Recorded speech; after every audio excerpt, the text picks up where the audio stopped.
tema particular que estaba escuchando, te vi ahí de lejos atentamente. Sí, es un tema que sabéis que lo comparto absolutamente y me duele harto porque a mí me pasó también. Ya. Yo tenía 15 años y había un profesor mío que era mi profesor de historia, que a mí los ramos de historia eran los que más me gustaban lejos. Y yo lo quería mucho, porque era como un papá. Mi papá se enfermó cuando yo era muy chica, entonces para mí los profesores siempre cumplieron un rol muy paternal, y sobre todo él, que también era mayor, y lo quería mucho, y siempre le pedía ayuda y todo, y su ramo me encantaba porque era historia universal, y me iba súper bien, de hecho. ¿Ya? Y un día me quedé a castigo el fin de semana en el colegio, yo tenía 15 años, y él me dijo, cuando terminó el castigo, ¿te llevo a tu casa? Y yo me iba caminando, y yo le dije, ya, feliz, porque igual queda lejos, profesor, lléveme. Y de repente como de la que alumna vulnerable. se desvió, claro, con un papá mayor, enfermo, que vivía en el campo. Hasta ese momento no veías nada normal. Claro, entonces, como paró el auto en otro lado, y yo le dije, como, profesor, ¿qué le pasa? Me dijo, es que necesito decirle algo. Y yo, ¿qué cosa? Es que estoy enamorado de usted. Y ahí como que se me tiró encima. ¿Viste? ¿Qué edad tenías tú? La técnica. 15 años, yo el 65. Y... Espérate, Mari, el primero detiene el auto, te dice que está enamorado de ti. Encuentro muy violento. Inmediatamente te acosa físicamente. Se me tira encima y yo lo empujé. Y fue súper doloroso porque yo de verdad lo quería. Yo me acuerdo como un momento que yo estaba muy mal y tenía que dar examen porque estaba viviendo como una situación súper difícil como familiarmente. Y le dije, profesor, y me iba muy bien en su ramo, le dije, profesor, yo me aguanta que dé este examen otro día porque de verdad, y le conté el problema que tenía y todo, me dijo, venga, hazlo igual. Y como que él siempre, como que yo sentía que era muy acogedor y paternal conmigo. Ya, pero no hubo ninguna actitud previa a ese momento que después al menos te hiciera sentido de que él quería algo más.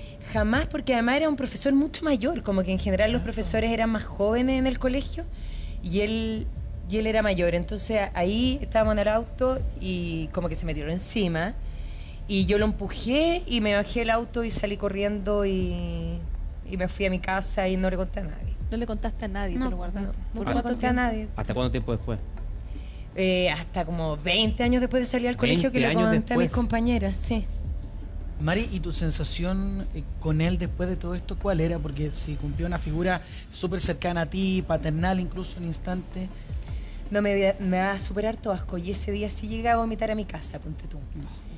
Sí me acuerdo, y después como que nunca más lo miré en clase. No iba a clase y como que miraba para abajo y nunca lo miré, y yo creo que él también se sentía incómodo. Nunca más tuve una relación con él, ni lo conversamos, ni nada, y él nunca más intentó nada. Pero sí fue una decepción súper grande porque era una persona que yo quería mucho y que sí lo sentía como un papá en el colegio, como que suplía un rol que en ese minuto yo no tenía.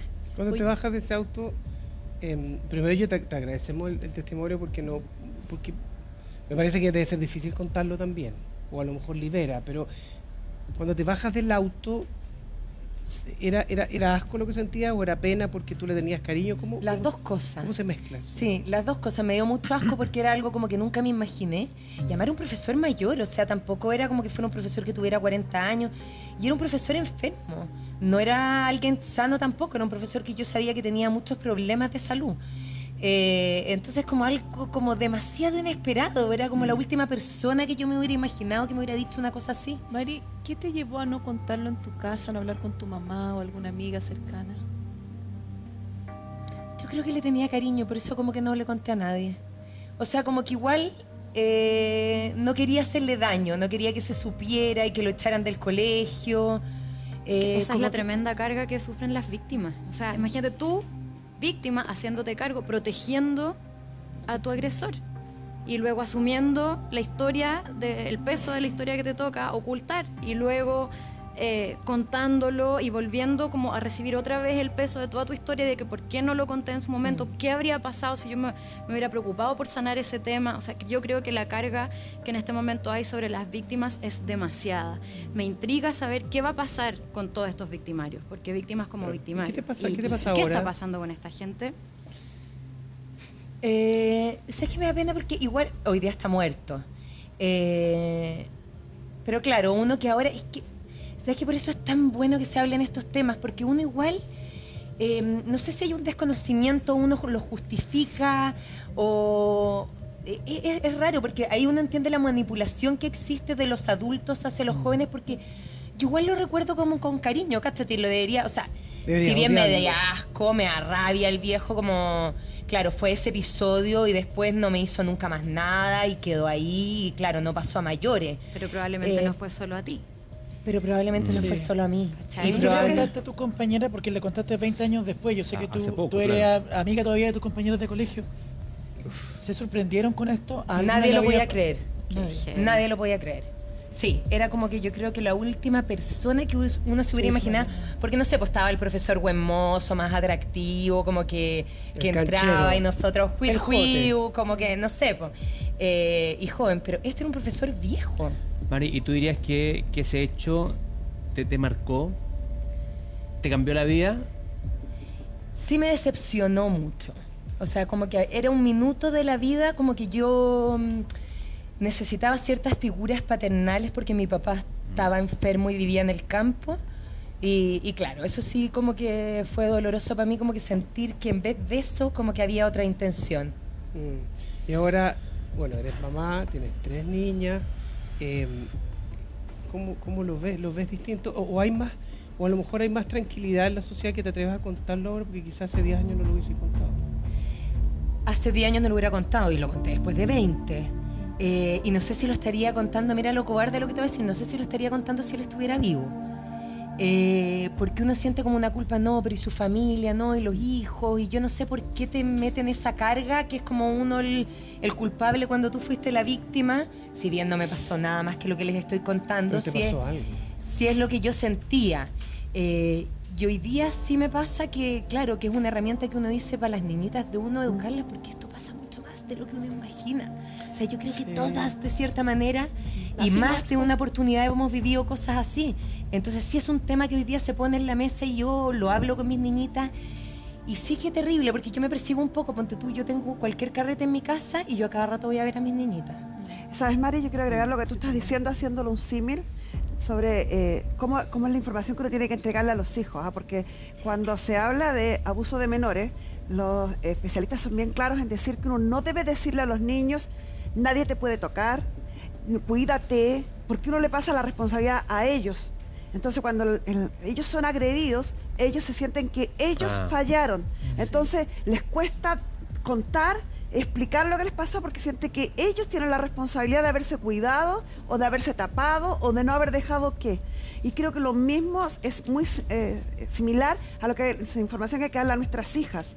No es que las hijas tengan que andar tapándose, usar falda larga o no usar escote o no vayas a ir a una fiesta. No. Es que el resto del mundo tiene el derecho de respetarnos, tiene la obligación de respetarnos. Y yo tengo el derecho de reclamar si me miran feo, Claro, si me pero hacen es una difícil. oferta Pero o hoy si día- quieren hacer algo que yo no hoy quiero. día se habla Yo sé más que de es esos súper temas difícil, pero en ¿sabes por qué realidad. lo hago pie en eso? Porque lo que estaba diciendo la María Luisa cuando dice yo no sé por qué me cuesta decirlo, es porque hemos crecido generación tras generación pensando que la culpa es nuestra, que si alguien nos mira feo es porque nosotros andamos mostrando más de lo debido, que si alguien se pasa de la raya es porque nosotros hemos actuado provocativamente, y no es así. Y no nos podemos cansar de reiterar eso que decías tú, pero a mí, a todos nos puede afectar de distintas formas, a lo mejor usted en su casa también.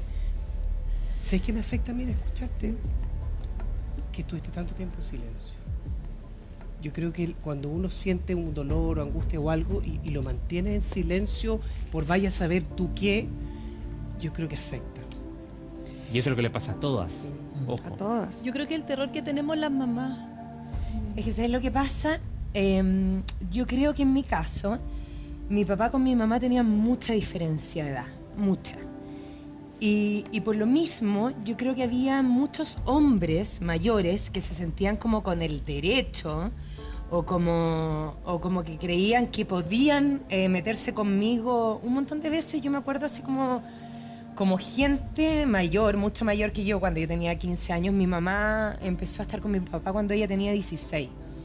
Entonces un montón de gente mayor que me decía, ay, pero yo soy menor que tu papá cuando estaba con tu mamá, ¿cómo no vaya a querer andar conmigo? y como que yo era una niña. Entonces, como que claro, yo creo que habían muchos episodios que yo hoy día tengo conciencia en ese minuto y sabéis que menos mal no la tenía. Porque creo que el daño hubiera sido mucho más si es que yo hubiera sido consciente de lo que estaba pasando. Entonces, como que yo creo que los niños tenemos un mecanismo de protección súper sano. Pero hoy día como que te remece todo al recordar eso. Claro, porque hoy día me da más pena, como que digo, claro, como que qué rabia sentir cómo los adultos se aprovechan de ciertas vulnerabilidades que saben que tienen los niños, o situaciones familiares que tienen, y ahí uno ve, no sé, por el caso Caradima, ¿cachai? Que cuando saben que hay una debilidad en alguien más joven, o que ellos pueden manipular, dicen, aquí entro, de este me aprovecho. Yo te vi, te he visto en varios de los casos de Caradima y otros casos más que lamentablemente están en la prensa todos los días y le pasa a usted también y se angustia, pero es bueno que se toquen. Te noto muy conectada, ¿era por eso? ¿Por eso te conectabas directamente cuando hablábamos de los temas? Sí, bueno, yo tendría que ser muy patúa si me sintiera abusada ni de cerca.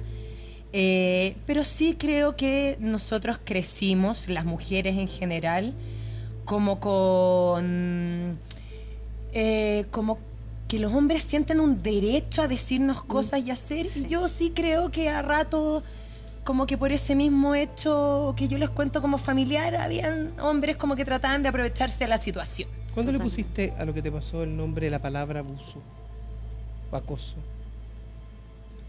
Hace poco, yo creo. Abuso no le pondría abuso, pero no, sí no acoso. ¿Y antes cómo lo...?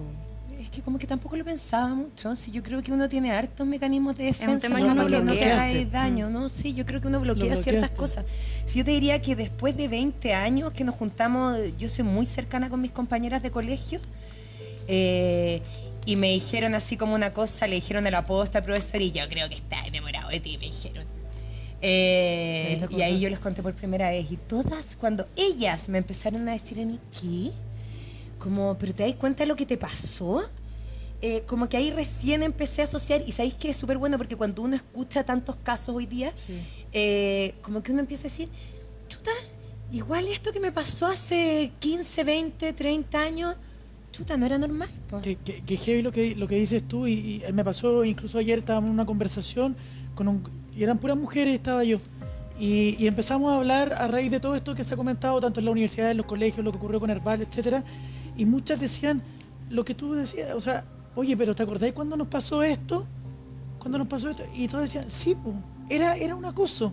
A todas las gente acosaban. Google no le pone nombre, pero hoy día, ¿por qué te afecta tanto? Hoy día jueves. Es que yo creo que no lo tengo tan procesado. O sea, como que me doy cuenta hablándolo acá. Sí. Te noto, por eso te digo. No, o sea, yo hice terapia muchos años por un montón de razones. Y nunca toqué ese tema. Entonces, si yo lo cuento acá por primera vez y me doy cuenta, chuta, sí me duele, como, qué raro.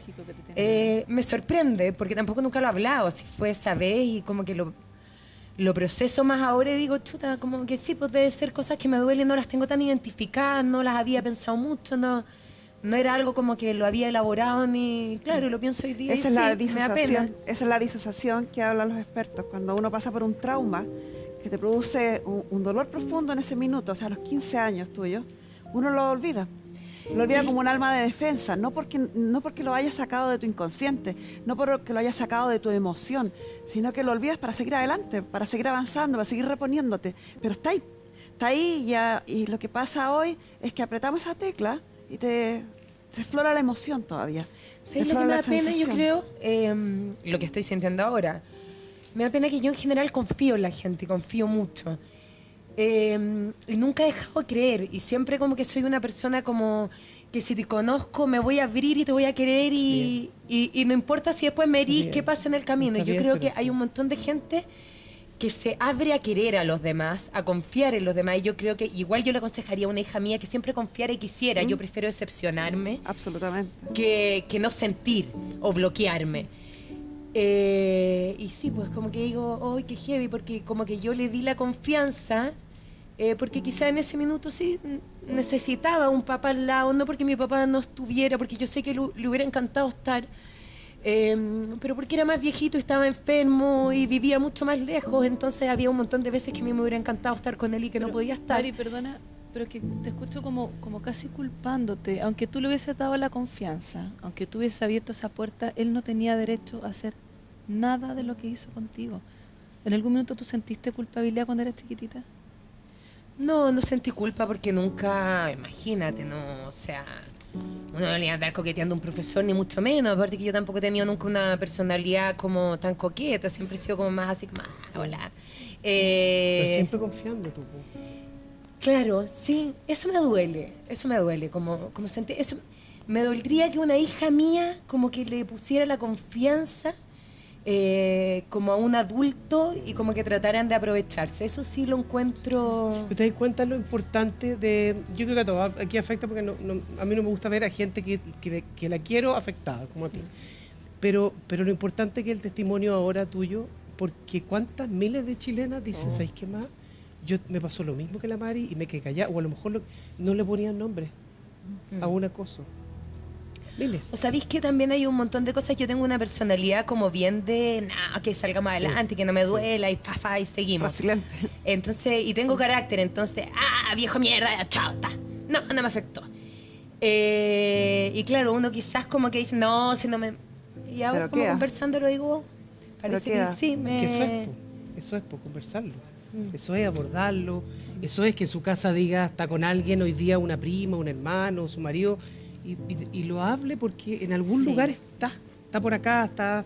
Entonces, el llamado hoy día, Mariela, importante es el llamado que la gente denuncie o lo converse, a lo mejor que lo verbalice con es quien muy ellos importante quieran. hablarlo con la familia, hablarlo con tu círculo de amigos cercanos. Si no hubiera sido por esta amiga a la que yo le confié mi historia, yo no habría entendido que lo mío fue un acoso.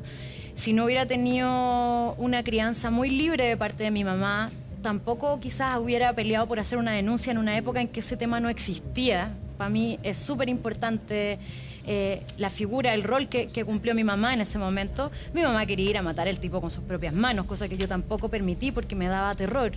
Pero también me tuve que enfrentar al lado de mi familia paterna, que es gente, por lo que me puedo dar cuenta, bastante más conservadora en ese aspecto. Y sí me pusieron en duda en un primer momento. Y eso creo que también es otra fase de